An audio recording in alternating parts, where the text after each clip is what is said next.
اعوذ باللہ من الشیطان الرجیم، بسم اللہ الرحمن الرحیم۔ میں اللہ تعالیٰ سے التجا کرتا ہوں کہ میری زبان سے جو بھی نکلے وہ حق کی بات نکلے، سچ نکلے اور دعوت قرآن سے اس کا تعلق ہو، کیونکہ انسان کو اللہ تعالیٰ نے جو کچھ بھی بولنے کی صلاحیت دی ہے اس کا بنیادی مقصد یہ ہونا چاہیے کہ میری زبان سے جو بات بھی نکلے وہ لوگوں کو سنائی دے، تو پھر وہ اس کا سبب یہ بنے کہ وہ اللہ کی طرف رغبت ہو لوگوں کی۔ ادعو الی سبیل ربک بالحکمہ والموعظۃ الحسنہ۔ اور میں اللہ سے یہ التجا کرتا ہوں کہ وہ مجھے شیطان کے وسوسوں سے محفوظ رکھے، میری زبان کی حفاظت کرے۔ السلام علیکم ورحمۃ اللہ وبرکاتہ۔ آج میں نے جو موضوع چنا ہے وہ ہے قرآن کی اہمیت یا قرآن کا تعارف۔ ہمارے یہاں اکثر یہ دیکھا گیا ہے کہ جب کبھی بھی لوگ قرآن پڑھتے ہیں یا قرآن کی طرف متوجہ ہوتے ہیں تو اس کو چند رسومات بنا سمجھے کے پڑھنا، یا پڑھنا تو تجوید سے پڑھنا، اس کا حفظ کرنا، اس کو تراویحوں میں پڑھا جانا یا سنا جانا، قسم کھانے کے لیے قرآن کا استعمال کرنا، کوئی اگر مر رہا ہو تو اس کے سامنے بیٹھ کے یاسین شریف پڑھنا یا پھر اس کے نام پہ پڑھ کے بخش دینا۔ میں یہ سمجھتا ہوں کہ یہ تمام اعمال کے کرنے کی یا تمام ان غلط فہمیوں کی جو بنیادی وجہ ہے وہ یہ ہے کہ کہیں کسی جگہ کسی نے یہ سنا ہے یا اس کو اکثر بیان کیا گیا ہے مساجد میں، اور بڑوں نے اس کو سمجھایا ہے کہ ایک حرف اگر آپ قرآن کا پڑھتے ہیں تو اس کے بدلے میں آپ کو 10 نیکیاں ملتی ہیں۔ پھر اسی روایت میں آگے جا کے ایک بات ہوتی ہے کہ کسی نے پوچھا کہ یا رسول اللہ، تو پھر اگر الف لام میم اگر کوئی پڑھ دے تو آپ نے فرمایا 30 نیکیاں، او کما قال علیہ الصلوۃ والسلام۔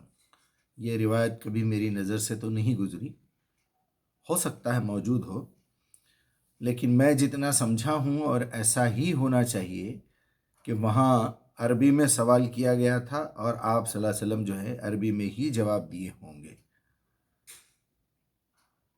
تو ایسے تو یہ ناممکن بات ہے، ایک معمولی سی عقل میں بھی یہ بات نہیں جاتی کہ آپ کوئی 3 حروف کسی چیز کے پڑھ لیں اور اس کے بدلے میں آپ کو نیکیاں ملے، اس کے بدلے میں آپ کو اس کا اجر دیا جائے، اس کا آپ کو ریفنڈ دیا جائے۔